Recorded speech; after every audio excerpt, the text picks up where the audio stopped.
दोस्तों बहुत बहुत स्वागत करता हूं आप सभी का।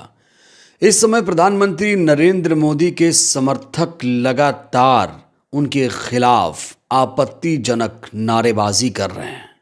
इस बीच एक ऐसा वीडियो सोशल मीडिया पर वायरल हो रहा है जिसे देखकर मोदी जी के तमाम समर्थक भड़के हुए हैं और ये वीडियो देखते ही कहा जा रहा है कि जिसे हम हिंदू हृदय सम्राट समझते थे वो तो पक्का जातिवादी निकला।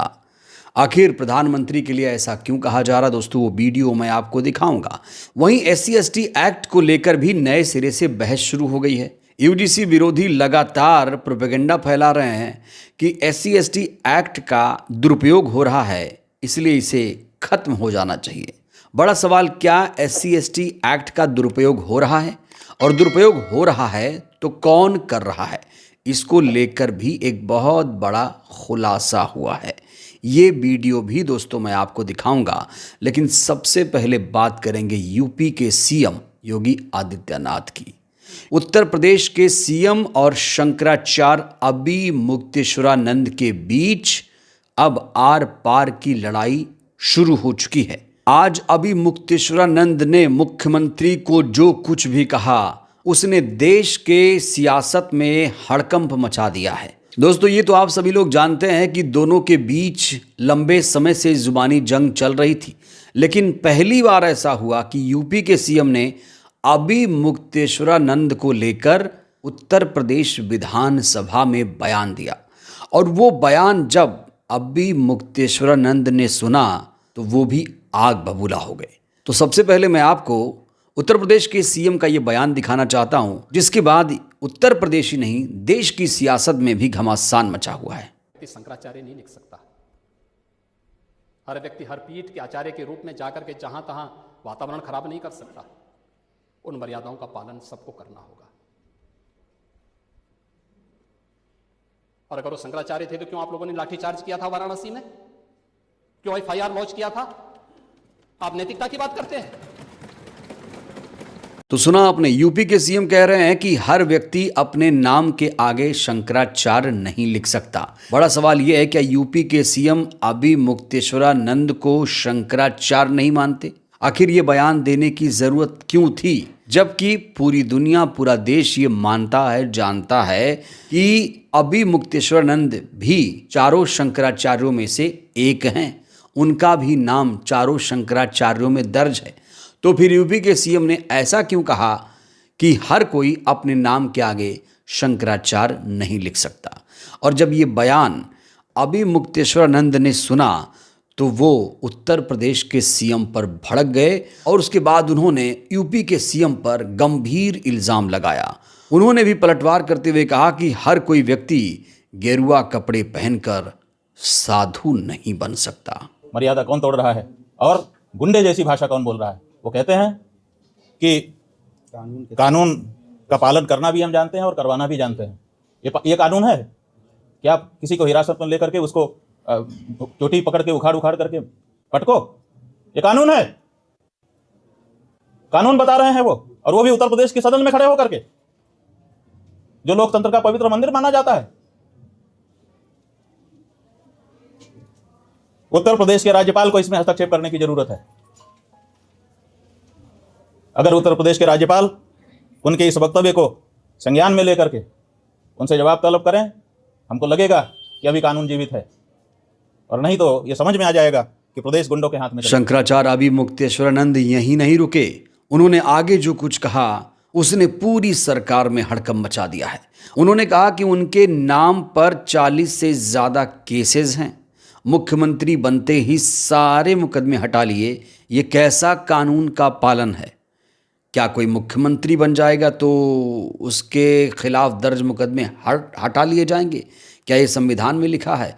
क्या ये बीजेपी के संविधान में है? ये कहाँ लिखा है? नजीर है आदित्यनाथ नाम का व्यक्ति, जिसके ऊपर 40 से ज़्यादा मुकदमे थे, जैसा कि आप प्रेस वालों के माध्यम से हमको ज्ञात है। और 40 से ज़्यादा मुकदमे जब मुख्यमंत्री बने तो सब उन्होंने अपने ऊपर से हटवा लिए। एक ऐसा कानून का पालन है कि जो अभियोग आपके ऊपर लगाया है उसको न्यायालय में आप जाकर के सामना नहीं करते हैं, बल्कि वो सब अभियोग अपने ऊपर से हटवा लेते हैं। ये क्या कानून में लिखा है कि कोई व्यक्ति अगर किसी बड़े पद पर बैठ जाएगा तो उसके ऊपर से सारे मुकदमे हटा लिए जाएंगे, वो अपराधी नहीं रह जाएगा? ये कहाँ लिखा है? पिनल कोड में लिखा है कि भारत के संविधान में लिखा है कि जो नई भारत दंड संहिता बनी है उसमें लिखा है कि आपके भारतीय जनता पार्टी के संविधान में लिखा है? बताओ कहाँ लिखा है? कि गोरखनाथ मंदिर के संविधान में लिखा है कि गद्दी पे बैठने के बाद जो अपराध होते हैं वो सब हट जाते हैं और उसके बाद व्यक्ति निष्कलुष निष्पाप घोषित हो जाता है। अभी मुक्तेश्वरानंद यही नहीं रुके, उन्होंने मुख्यमंत्री पर परिवारवाद का भी आरोप लगा दिया। उन्होंने कहा कि ये जो व्यक्ति अभी मुख्यमंत्री की कुर्सी पर बैठा है वो इसके योग्य नहीं है, वो तो रिश्तेदारी निभाते हुए धीरे से मठ में घुस गए और उसके बाद रिश्तेदारी निभाते हुए सीधे मुख्यमंत्री पद पर आकर प्लांट हो गए। यहाँ तक कि अभी मुक्तेश्वरानंद ने यूपी के सीएम को पाखंडी तक बता दिया। ये वसुधा जो है खाली है, यहाँ कोई है ही नहीं, केवल एक आदित्यनाथ योगी आ गए जो रिश्तेदारी निभाते हुए धीरे से मठ में घुस गए और उसके बाद रिश्तेदारी निभाते हुए सीधे मुख्यमंत्री पद पे आके प्लांट हो गए। वही योग्य है, इसके अलावा तो कोई योग्य संसार में है ही नहीं है। ये कहाँ की परिभाषा आप लोगों ने कर ली? ये देश बहुत उर्वर है, यहाँ पर एक से एक विद्वान, एक से एक कर्मठ लोग हैं, एक से एक योग्य लोग हैं। आप उनको मौका तो दीजिए। ये जाली लोग, ये पाखंडी लोग आकर के बैठ गए हैं, अच्छे लोगों को पीछे इन्होंने दलित कर रखा है। एक बार इनका आवरण हटने दीजिए, एक से एक योग्य लोग सामने आएंगे और वो प्रदेश को अच्छे से संभालेंगे। अरे आप क्या समझते हो, ये वसुधा जो है खाली है। दोस्तों, जिस तरीके से यूपी के सीएम और शंकराचार्य के बीच जुबानी जंग चल रही है, आपको क्या लगता है इसका अंजाम आगे क्या हो सकता है? हालांकि चर्चा तो इस बात को लेकर भी छिड़ी हुई है कि शंकराचार्य को दिल्ली से पूरा समर्थन है। अगर इन्हें दिल्ली से समर्थन नहीं होता तो फिर ये इस तरह से यूपी के सीएम के बारे में नहीं बोल पाते।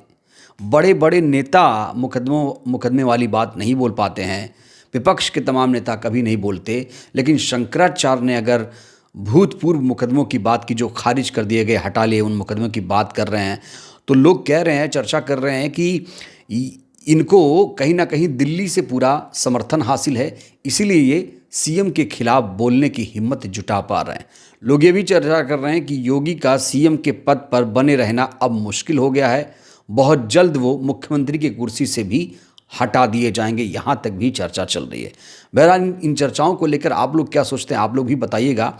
इस बीच प्रधानमंत्री नरेंद्र मोदी का एक वीडियो बड़ा तेज़ी से सोशल मीडिया पर वायरल है और जो भी ये वीडियो देख रहा है, ख़ासतौर से जो यूजीसी विरोधी लोग हैं, वो यही कह रहे हैं कि ये प्रधानमंत्री जो है सबसे बड़ा जातिवादी पीएम है। इसे पहचानने में हमें बहुत बड़ी भूल हो गई। देखिए ज़रा। पिछले 30 साल से सदन में आने वाले ओबीसी समाज के सांसद दलों के भेदभाव से ऊपर उठ करके एक होकर के 30-35 साल से मांग कर रहे थे कि ओबीसी कमीशन को संवैधानिक दर्जा दिया जाए। जिन लोगों को आज जातिवाद में मलाई दिखती है, उनको उस समय ओबीसी समाज की याद नहीं आई। ये हम हैं जिन्होंने ओबीसी समाज को संवैधानिक दर्जा दिया। पिछड़ा वर्ग आयोग आज संवैधानिक व्यवस्था में जो है। तो यूजीसी मामले पर यह सरकार बुरी तरीके से फंसी हुई है। इस बीच SC/ST एक्ट को लेकर भी जातिवादी लोग लगातार आवाज़ बुलंद कर रहे हैं, कह रहे हैं SC/ST एक्ट को ख़त्म हो जाना चाहिए। बड़ा सवाल ये है कि SC/ST एक्ट क्यों ख़त्म हो। ये लोग दलील दे रहे हैं कि SC/ST एक्ट का बहुत ज़्यादा दुरुपयोग हो रहा है। तो दुरुपयोग कर कौन रहा है? दोस्तों, इसको लेकर भी एक वीडियो सोशल मीडिया पर वायरल हो रहा है जिसमें कहा जा रहा है कि SC/ST एक्ट का सबसे ज़्यादा दुरुपयोग जातिवादी लोग कर रहे हैं। देखिए वीडियो। मतलब न सरकार का कोई हानि से, मतलब मुझे याद है मेरे ऊपर SC/ST एक दरोगा ने लगाया था बाराबंकी में। अच्छा। मेरे गृह जनपद में जब नेताजी की सरकार थी। तो सोचो हम कितने बड़े जानकार थे कि एक ब्राह्मण थाना अध्यक्ष ने मेरे ऊपर हमारी ही सरकार में SC/ST लगा दिया, वो भी 1000% फर्जी। मेरी फोन पे हॉट टॉक उस दरोगा से हुई, दरोगा से हॉट टॉक हुई फोन पे किसी मुद्दे को लेके, क्योंकि मैं लखनऊ यूनिवर्सिटी का छात्र था, मैं किसी से दबता पहले भी नहीं था। उसने मुझ पे एक 80 को पकड़ के, हमारे ही गांव के एक 80 को पकड़ के मुकदमा मेरे खिलाफ लिखवा दिया। मुझे 2 दिन के लिए जेल भी जाना पड़ा उस मामले में। फिर वो मामला 2014 में खत्म हुआ। तो हम सोचो कितने बड़े समझदार थे हम लोग, कितने भोले थे कि अपनी ही सरकार में एक ब्राह्मण हम पे SC/ST मुकदमा लगा दिया। तो ये तो अत्याचार तो हर समय होता है। अत्याचार तो पिछड़ों के खिलाफ सरकार किसी की भी हो जाता है। जागरूकता की कमी थी, अपनी ताकत को पहचानने की कमी। दोस्तों, क्या इन वीडियो में कही हुई बातों से आप लोग सहमत हैं? आप लोग भी अपनी राय दीजिएगा। और मुख्यमंत्री और शंकराचार्य के बीच जिस तरीके से घमासान मचा हुआ है, दोनों जिस तरीके से एक दूसरे पर आरोप लगा रहे हैं, दोनों में से कौन सही है कौन गलत है, इसको लेकर भी आप लोग फैसला जरूर करिएगा। बहरहाल इस वीडियो में इतना ही। धन्यवाद।